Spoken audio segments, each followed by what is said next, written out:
আসসালামু আলাইকুম প্রিয় ভিউয়ার্স, আমরা আজকে যে টপিক নিয়ে আলোচনা করব সেটা হচ্ছে হাঁসের পরিচিতি সম্পর্কে। ধারাবাহিকভাবে ইনশাআল্লাহ আলোচনা হবে।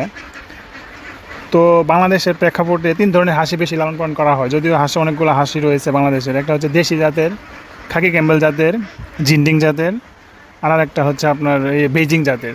এছাড়াও আরও ইন্ডিয়ান রানার, তারপর রুয়েন, পিকিং, ইস্ট ইন্ডিয়ান, এই আরও বিভিন্ন ধরনের জাত রয়েছে।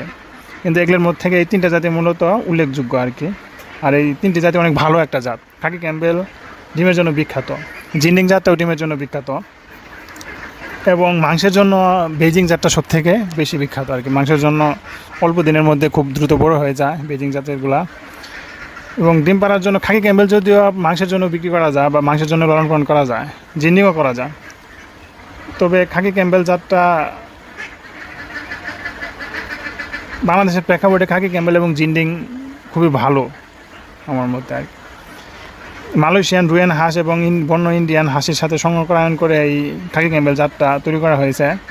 এটা ইংল্যান্ডের এক মহিলার নাম, ক্যাম্বেল নামে একটা মহিলা ছিল, তার নাম অনুসারে আসলে হাঁসের মানে তিনি জাতটা উদ্ভাবন করেন, তাই তার নাম অনুসারে জাতটা খাকি ক্যাম্বেল নামে পরিচিত। ক্যাম্বেল 2 প্রকার হয়ে থাকে, এটা হচ্ছে সাদা আর হচ্ছে খাকি। খাকি কালার একটা, সাদা কালার একটা। খাকি রঙের হাঁস ডিম পাড়ার জন্য অধিক পরিচিত, মানে সবথেকে বেশি বিখ্যাত খাকি ক্যাম্বেল হাঁসটাই ডিম পাড়ার জন্য। এর হাসা উজ্জ্বল রঙের হয়ে থাকে আর মাথা মসৃণ টাইপের হয়। হাসি তুলনামূলক কম উজ্জ্বল এবং তামাটে রঙের হয়। হাসির বুক, পেট ও দেহ ও লেজের পালক খাকি তামাটে রঙের হয়। হাঁসের পা ও পায়ের পাতা কমলা রঙের হয়, কিন্তু হাসির পা ও পায়ের পাতা তামাটে রঙেরই হয়ে থাকে। একটা পূর্ণবয়স্ক খাকি ক্যাম্বেল হাঁস 2 কেজি থেকে 2 কেজি হয়ে থাকে হাসা, আর হাসি 1.5 কেজি থেকে 2 কেজি পর্যন্ত হয়ে থাকে। এবং হাসি একটা পূর্ণবয়স্ক হাসি সাধারণত 4.5 মাস বয়সে ডিম পাড়ার উপযোগী হয় এবং বছরে 250 থেকে 300টি ডিম দিয়ে থাকে। অনেক পূর্ণবয়স্ক একটা হাসি। আরেকটা জাত হচ্ছে জিন্ডিং। জিন্ডিংটা অনেক ভালো একটা জাত। আমার কাছে মনে হয় যে খাকিতে জিন্ডিং জাতটা আরও ভালো। এই জিন্ডিং জাতের উৎপত্তি স্থল হলো চীন দেশে, মানে চীনে প্রথমে এটা উদ্ভাবন করে তারা, চীন দেশের মানুষেরাই।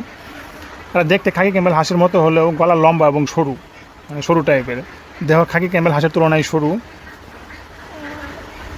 এদের চোখের চারদিকে খাকি ক্যাম্বেল হাঁসের মতো গোল চক্র নেই। হাসি তুলনামূলক কম উজ্জ্বল এবং এরা অনেক বেশি কষ্ট সহিঞ্চু, মানে এই জিন্ডিং জাতটা খাকি ক্যাম্বেল থেকে আরও অনেক বেশি কষ্ট সহিঞ্চু, মানে ওরা অনেক কষ্টে দিন যাপন করতে পারে। এদের রোগ প্রতিরোধ ক্ষমতা অনেক বেশি। এরা বছরে 250 থেকে 300টি ডিম পারে খাকি ক্যাম্বেলের মতোই। ডিমের রঙ ঈষৎ নীল, মানে নীল টাইপের হয়। আর খাকি ক্যাম্বেল যেটা সেটা হচ্ছে ডিম অনেকটা সাদা টাইপের হয়, কিন্তু বাজারে কিন্তু সাদার থেকে আপনার এই নীল টাইপের ডিমের চাহিদা অনেক বেশি। সেটা আমরা খামার করে ইনশাল্লাহ বুঝতে পারছি, যতদূর বুঝতে পারছি চাহিদা অনেক বেশি। এমনকি অনেক সময় 1 টাকা 8 আনা বেশি টাকাতেও নিয়ে নেয় মানে প্রতি পিস ডিমে। হাঁসার ওজন এটা খাকি ক্যাম্বেলের তুলনায় হাঁসার ওজন একটু কম হয়, 2 কেজি থেকে 2.5 কেজি পর্যন্ত।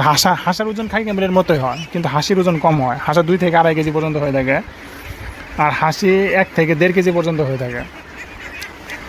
তো খাকি ক্যাম্বেল এবং জিন্ডিং দুটোটাই অনেক ভালো একটা জাত, তবে আমার কাছে মনে হইতেছে যে খাকির চেয়ে জিন্ডিং আরও ভালো, আমার কাছে মনে হইতেছে আর কি। তবে আরেকটা জাত আছে, সেটা হচ্ছে বেইজিং।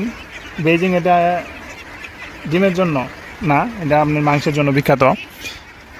এই হাঁস বেইজিং হাঁস নামে পরিচিতি। এই হাঁসের উৎপত্তি স্থল চীন দেশে। পরবর্তীকালে এই হাঁসের উৎকর্ষ বৃদ্ধি করা হয়েছে আমেরিকা এবং ইউরোপে, এবং এটা 2.5 থেকে 3 কেজি পর্যন্ত হয়ে থাকে 8 মাসেই, 8 সপ্তাহেই, মানে 8 সপ্তাহে 2.5 থেকে 3 কেজি পর্যন্ত হয়ে থাকে। পূর্ণ বয়সে হাঁসা 4 কেজি এবং হাসি 3.5 কেজি পর্যন্ত হয়। ডিম আকারে বড় হয় এবং সাদা টাইপের হয়, কিন্তু এরা ডিম মানে একটু কম পারে আর কি। বছরে 180 থেকে 200টি পর্যন্ত ডিম পারে।